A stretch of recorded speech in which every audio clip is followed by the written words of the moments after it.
26-এর গেরুয়া ঝড়ে খড়কুটের মতো উড়ে গিয়েছিল শাসক দল তৃণমূল কংগ্রেস।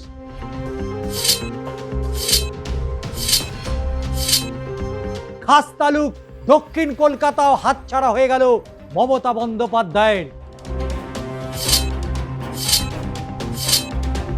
বিরোধী শিবিরে মালা রায়, সায়নী ঘোষ। বিদ্রোহীদের দলত্যাগ বিরোধী আইনে পড়ার সম্ভাবনা নেই বললেই এখন স্পষ্ট। 26-এর গেরুয়া ঝড়ে খড়কুটের মতো উড়ে গিয়েছিল শাসক দল তৃণমূল কংগ্রেস। কিন্তু তার থেকে বড় কথা, তৃণমূল কংগ্রেসের যে ভাঙন শুরু হয়েছে রাজ্য বিধানসভা থেকে, লোকসভা এবং রাজ্যসভা থেকে, এবং সেই ভাঙন বঙ্গ রাজনীতিতে একটা অন্য মাত্রা পেয়েছে রাজনৈতিক চর্চায়। এবং তৃণমূল কংগ্রেসে কারা আদি কারা নবীন, এটা নিয়েই কিন্তু এখন চলছে চুলচেরা বিশ্লেষণ। অভিষেক বন্দ্যোপাধ্যায় গ্রেপ্তার হবেন কিনা, মমতা বন্দ্যোপাধ্যায় তৃণমূল কংগ্রেসে থাকবেন কিনা, অভিষেক বন্দ্যোপাধ্যায় কংগ্রেসের বড় কোনো দায়িত্ব পাবেন কিনা, প্রদেশ কংগ্রেস সভাপতি কি বলবেন কিনা, তার থেকে বড় কথা খাস তালুক দক্ষিণ কলকাতাও হাতছাড়া হয়ে গেল মমতা বন্দ্যোপাধ্যায়ের। বিরোধী শিবিরে মালা রায়, সায়নী ঘোষ। সংখ্যা কত দাঁড়ালো? বিদ্রোহীদের দলত্যাগ বিরোধী আইনে পড়ার সম্ভাবনা নেই বললেই এখন স্পষ্ট। তবে শোনা যাচ্ছে তৃণমূলের অন্দরে এই বিরোধী ব্লককে খুব শীঘ্রই স্বীকৃতি দিতে পারেন স্পিকার ওম বিড়লা। যত দিন যাচ্ছে সংসদে তৃণমূলে বিক্ষিপ্ত শিবিরের ভিড় যেন ততই বাড়ছে।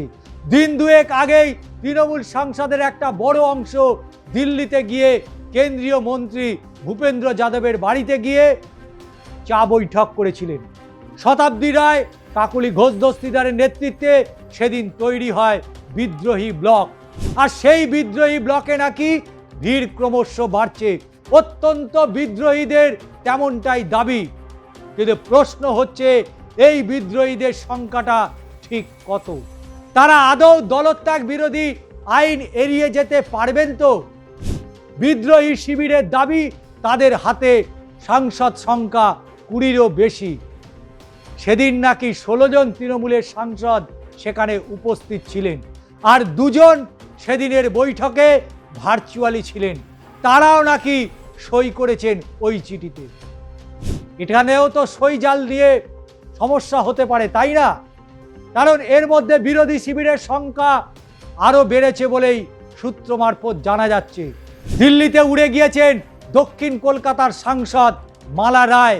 যেদিন দক্ষিণ কলকাতা মমতা বন্দ্যোপাধ্যায়ের খাস তালুক, মমতা বন্দ্যোপাধ্যায়ের রাজনৈতিক লড়াইয়ের অন্যতম পীঠস্থান, সেখানে নিজের বিশ্বস্ত মালাকে টিকিট দিয়েছিল তৃণমূল নেত্রী। এমনকি দিন কয়েক আগে বিদ্রোহী রুখতে যে নতুন কমিটি মমতা বন্দ্যোপাধ্যায় গড়েছিলেন, সেখানেও মালা রায়কে মহিলা তৃণমূলের সভানেত্রী করা হয়েছিল। এরা বেঈমান না এরা মির্জাফর? কি বলবে বাংলার মানুষ? সেই মালা রায় নাকি এবার বিদ্রোহী শিবিরে। তৃণমূলের বহিষ্কৃত মুখপাত্র রিজু দত্ত সোশ্যাল মিডিয়ায় এমনটাই দাবি করেছেন। চমকের আরও বাকি রয়েছে। অভিষেক বন্দ্যোপাধ্যায় যাকে সেনাপতির মতো সম্মান দিয়েছিলেন, যাকে কদিন আগে মমতা বন্দ্যোপাধ্যায় যুব সভানেত্রী পদে বহাল রাখার সিদ্ধান্ত নেন, সেই সায়নী ঘোষ নাকি এবার গুটি গুটি পায়ে বিদ্রোহীদের দলের নাম লেখাচ্ছেন। অন্তত রিজু দত্ত তেমনটাই দাবি করেছেন। বিদ্রোহী ব্লকে নাম লেখাতে চলেছেন আসানসোলের সাংসদ শত্রুঘ্ন সিনহাও। সব মিলিয়ে সংখ্যাটা তাহলে 22 অথবা 23 হতে পারে। তবে সরকারিভাবে এখনো পর্যন্ত নাকি সই করেছে 19 জন। সে চিঠি কেউ জানে না কি লেখা আছে। তবে এই মুহূর্তে যা পরিস্থিতি, তাতে মমতা বন্দ্যোপাধ্যায়ের সঙ্গে অভিষেক বন্দ্যোপাধ্যায়, কল্যাণ বন্দ্যোপাধ্যায়, সুদীপ বন্দ্যোপাধ্যায়, সৌগত রায় এবং সর্বোপরি মহুয়া মিত্র ছাড়া আর কেউ রইল না। ওদিকে দলত্যাগ বিরোধী আইনে পড়ার সম্ভাবনা নেই, কিন্তু রাজ্যসভা থেকে সুস্মিতা দেব তিনিও কিন্তু ইস্তফা দিয়েছেন। তাই বিরোধী ব্লকে খুব শীঘ্রই স্বীকৃতি দিতে পারে স্পিকার এবং দু একদিনের মধ্যেই সেই স্বীকৃতি পাবেন বলে আশাবাদী তারা। প্রশ্ন এখানে নয়, ভারতবর্ষের রাজনীতিতে এটা আকসারি ঘটে, এর মধ্যে দুশ্চিন্তার কোনো কারণ নেই, ভেঙে পড়ারও কোনো কারণ নেই। যারা মহারাষ্ট্রের রাজনীতিটা দেখেছেন তারা একনাথ শিন্ডে এবং অবশ্যই ঘটনা সম্পর্কে সকলেই জানেন। তাই স্বাভাবিকভাবেই পশ্চিমবঙ্গের রাজনীতি আর মহারাষ্ট্রের রাজনীতি প্রায় কোথায় যেন দুয়ে দুয়ে চার হয়ে গিয়েছে। কারণ মহারাষ্ট্রে সরকার পড়ে যাওয়ার পর যেভাবে ঘর ভাঙতে শুরু করেছিল দুই শিবিরের মধ্যে, সেইভাবেই একই ছবি উঠে আসছে পশ্চিমবঙ্গের রাজনীতিতে, পশ্চিমবঙ্গের রাজনৈতিক মানচিত্রে। তাই এটা নতুন কোনো ঘটনা নয়, এ ঘটনা এর আগে বহুবার হয়েছে, বহু রাজ্যে হয়েছে। পশ্চিমবঙ্গে এটা এমন কোনো ঘটনা নয় যেটা মনে হতে পারে আচমকা ঘটে গেছে, মমতার মাথায় বুঝি আকাশ ভেঙে পড়েছে। ভারতবর্ষের রাজনীতিতে এটাই নেচার। কারণ বহু সময় আমরা দেখেছি দল ভাঙিয়ে নিয়ে যাওয়া, অর্থাৎ বিধায়ককে ভাঙিয়ে নিয়ে যাওয়া।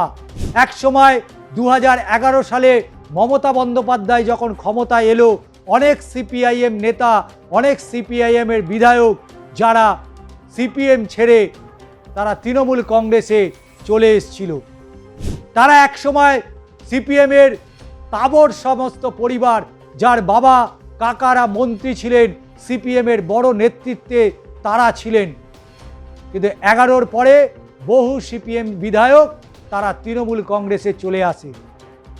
ঠিক একই ঘটনা ঘটল রাজ্য বিধানসভায় 2021-এর বিধানসভা নির্বাচনে, যেখানে ভারতীয় জনতা পার্টি 77টা আসন পেয়েছিল, সেখানেও তৃণমূল কংগ্রেস ভাঙন ধরিয়ে দিয়েছিল।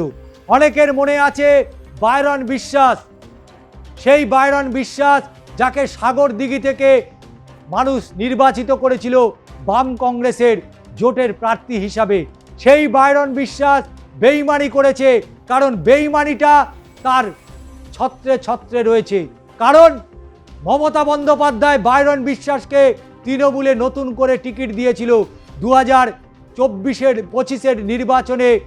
বাইরন বিশ্বাস জিতেছিল, পরে তৃণমূল কংগ্রেস তাকে আবার টিকিট দিয়েছিল। আবার বাইরন বিশ্বাস নির্বাচনের দিন যেভাবে কান্নাকাটি করছিল, তাতে মনে হচ্ছে একটা বাচ্চার হাত থেকে ললিপপ নিয়ে নেওয়া হয়েছে। কিন্তু সেই বাইরন বিশ্বাস সেই বিদ্রোহীদের বিধায়কদের দলে নাম লিখিয়েছে। ফলে এরকম নতুন ঘটনা কিছু নয়, বঙ্গ রাজনীতিতে এটা আকসারি ঘটে। আজকে অনেক তৃণমূলের বড় বড় তাবড় তাবড় নেতারা তারা ইতিমধ্যেই পা বাড়িয়ে রয়েছে, কখন বিজেপি ডাকবে আর সুরসুর করে সেই বিজেপিতে গিয়ে নাম লেখাবে। কেউ কেউ তো সোশ্যাল মিডিয়াতে বিজেপির হয়ে এমন প্রচারের ঝড় তুলেছে যেন মতো দেখে মনে হবে তিনি জন্মগত বিজেপি করতেন। এক সময় হয়তো তিনি আরএসএস করতেন, পরবর্তীতে তিনি হয়তো বিজেপি করতেন, কিন্তু কোনো এক চাপে বিজেপি করতে পারেনি। তৃণমূলের মাখনটা খেয়েছে, তৃণমূলের ক্ষীরটা খেয়েছে। আজকে তৃণমূল তাদের কাছে খারাপ হয়েছে, তাই সোশ্যাল মিডিয়াতে তারা যেন বিজেপি হয়ে যাওয়ার চেষ্টা করছে। কেউ বাদ যাচ্ছে না, ছেলে মেয়ে বউ সবাই মিলে একইভাবে নেমে পড়েছে, আমার থেকে বড় বিজেপি আর কেউ নেই, এই রকম ছবি সোশ্যাল মিডিয়াতে উঠে আসছে। তাই বঙ্গ রাজনীতিতে অবশ্যই সর্বভারতীয় রাজনীতিতে অনেক কিছু ঘটনা ঘটছে। যে ঘটনা আমরা কদিন আগেই দেখছিলাম, যেটা গুজরাটে হয়েছে, কিন্তু প্রশ্ন হচ্ছে মমতা বন্দ্যোপাধ্যায়, অভিষেক বন্দ্যোপাধ্যায় যে দক্ষিণ কলকাতা মমতা বন্দ্যোপাধ্যায়ের গড়, যে ভবানীপুর বিধানসভা মূলত দক্ষিণ কলকাতা লোকসভা কেন্দ্রের অন্তর্গত, সেই দক্ষিণ কলকাতার বিধায়ক অত্যন্ত ঘনিষ্ঠ ঘরের কাছের মানুষ সেই মালা রায়, এবং আবারও একটা বলি সায়নী ঘোষ, যা একসময় তৃণমূল কংগ্রেস তাকে সমস্ত সম্মান দিয়েছিল, সাংসদ পর্যন্ত তাকে করেছিল। সেই সায়নী ঘোষও কিন্তু এবার গুটি গুটি পায়ে পৌঁছে যাচ্ছে বিদ্রোহী ব্লকে। তাই দক্ষিণ কলকাতা মমতা বন্দ্যোপাধ্যায়ের কাছে অবশ্যই একটা বড় ধাক্কা। মমতা বন্দ্যোপাধ্যায়ের অনেক বিধায়ক চলে গেছে, অনেক সাংসদ চলে গেছে, কিন্তু মালা রায় চলে যাওয়াটা অবশ্যই, মালা রায় কোনো ব্যক্তির হবে না। মালা রায় হচ্ছে মূলত দক্ষিণ কলকাতা মমতার একটা গড় ধরে রাখত, এবং সেই মালা রায় চলে যাওয়াটা অবশ্যই দক্ষিণ কলকাতা শুধু নয়, মমতা বন্দ্যোপাধ্যায়কে সরাসরি তার এই হৃদয়ে আঘাত করেনি, তাকে হিট করেছে, যেটা মমতা বন্দ্যোপাধ্যায় কতটা সইতে পারবেন আগামী দিনে তা অনেকটাই স্পষ্ট হয়ে যাবে। আজকের ভিডিওটি আপনাদের কেমন লাগলো জানাবেন, চ্যানেলটিকে সাবস্ক্রাইব করবেন। আপনাদের মতামতই আমাদের আগামী দিনে এগিয়ে নিয়ে যাওয়ার সবথেকে বড় রাস্তা হয়ে উঠবে।